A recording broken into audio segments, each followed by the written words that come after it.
Hello, and thank you for joining us as we discuss key considerations for your overall customer experience strategy. My name is Heather Timney, and I am the head of marketing at Satrix Solutions. We're a customer experience and employee engagement consulting firm. With me is Evan Klein. He is the founder and president of Satrix Solutions, and Steve Bernstein, CEO and founder of Waypoint, a software company for voice of customer platforms. Thank you for joining us.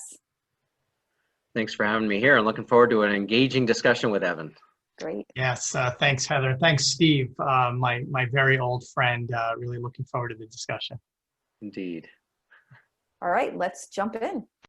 So Evan, customer health scores in SaaS are much more common these days.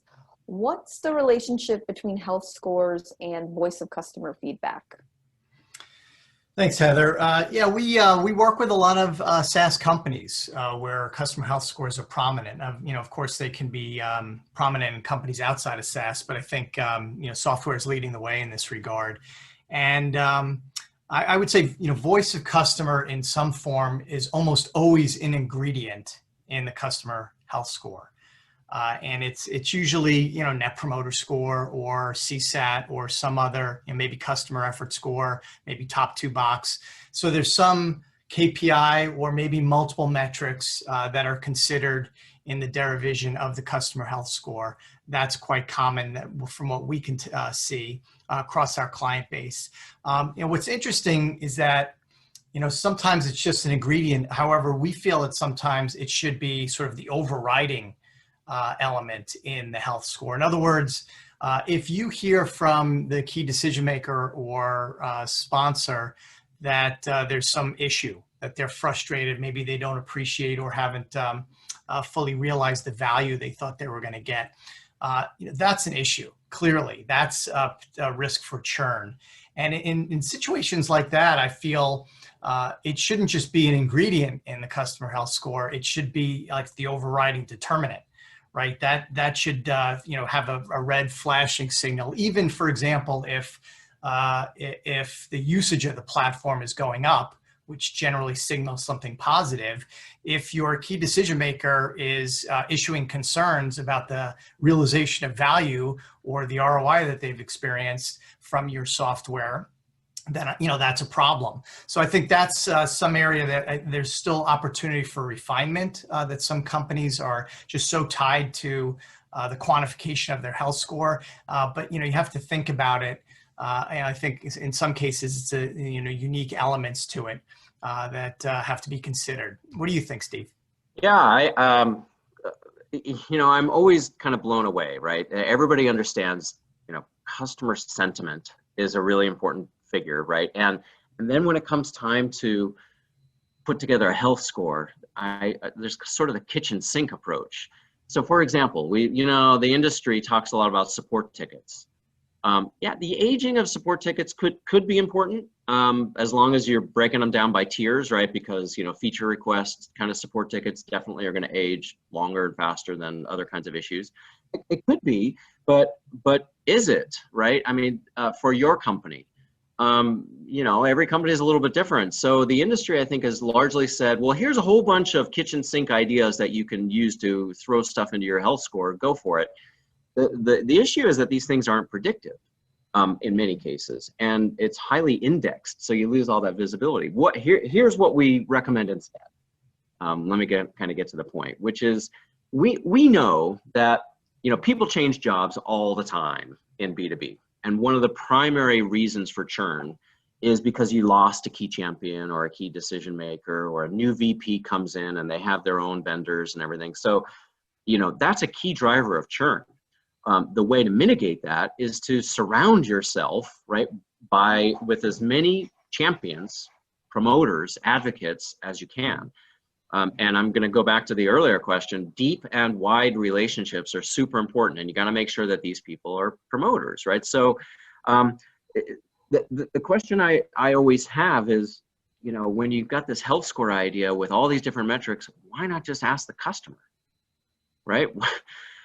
Right? Do you get it, Evan? Why do so many companies rely on the CSM to report health and sentiment when it's, I think, way more trustworthy and accurate to just ask the customer?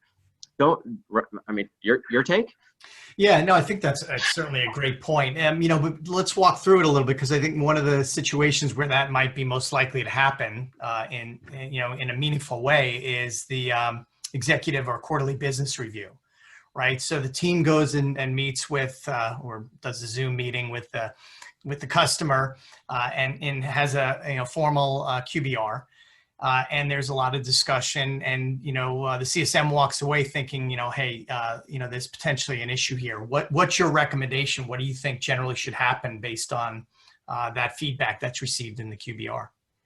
Well, so we actually take a little bit of a different approach with TopBox, right? So by getting feedback again from a deep and wide audience inside that account. Engage the champion to help you recruit and get people to respond, right? Show the champion or explain to the champion that you're going to be transparent and sharing anonymized feedback back with them so that they can understand what's working and not working, because they care about, the champion has a stake in this too.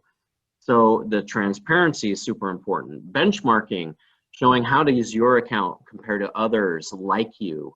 What's working and not working within your organization compared to most other accounts like you, right? And let's drive the conversation in the right time, or in the right way. So I guess the bottom line is the approach that we generally take with TopBox is that we will ask for feedback and engage the champions and decision makers to drive up high response rates at the right time before the QBR. Go into the QBR then with a clear understanding of who's thinking what, right? What's working and not working. Come to the meeting prepared with, here's what we're thinking that we need to be working on together, right? Do you agree? What are the right priorities? How do we work together to prioritize this? And then at the end of the day, who's got responsibility for what, right? As an outside vendor, we can only do so much. The inside needs to have some action items as well to address some of these gaps. So I think this, again, deep and wide, trustworthy representative feedback from all the right people. An 80% plus response rate is definitely achievable. We see it all the time. You just got to put a minute or two of effort into it, and then the gold that comes back, right? That you said it, Evan, right? Feedback is a gift. Use it to your advantage.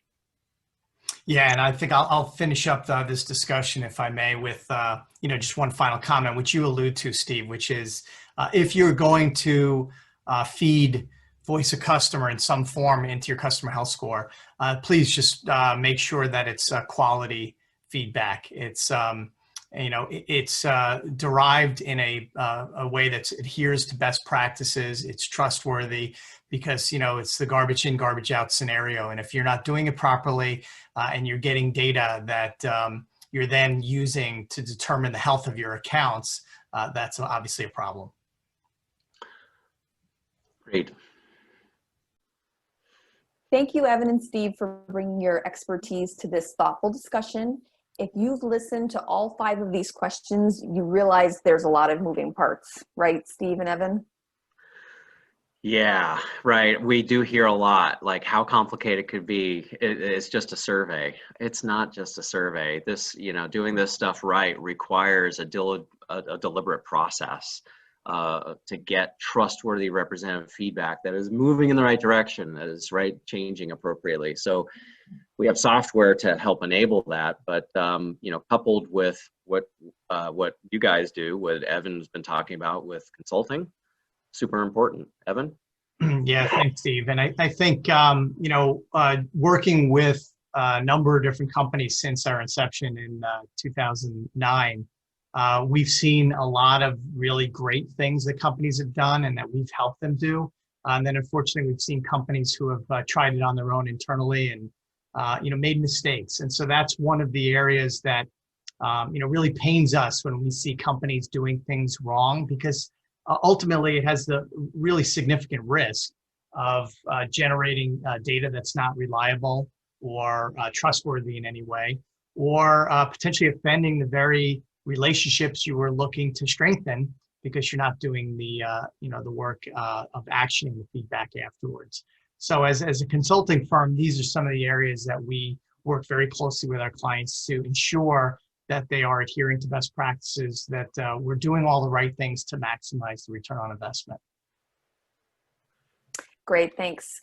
So to dive deeper into this discussion or to chat more about your program, please feel free to connect with Evan or Steve or myself on LinkedIn, and you can also find more information on our websites. Thank you. Thanks. Thanks, Heather. Thanks, Evan.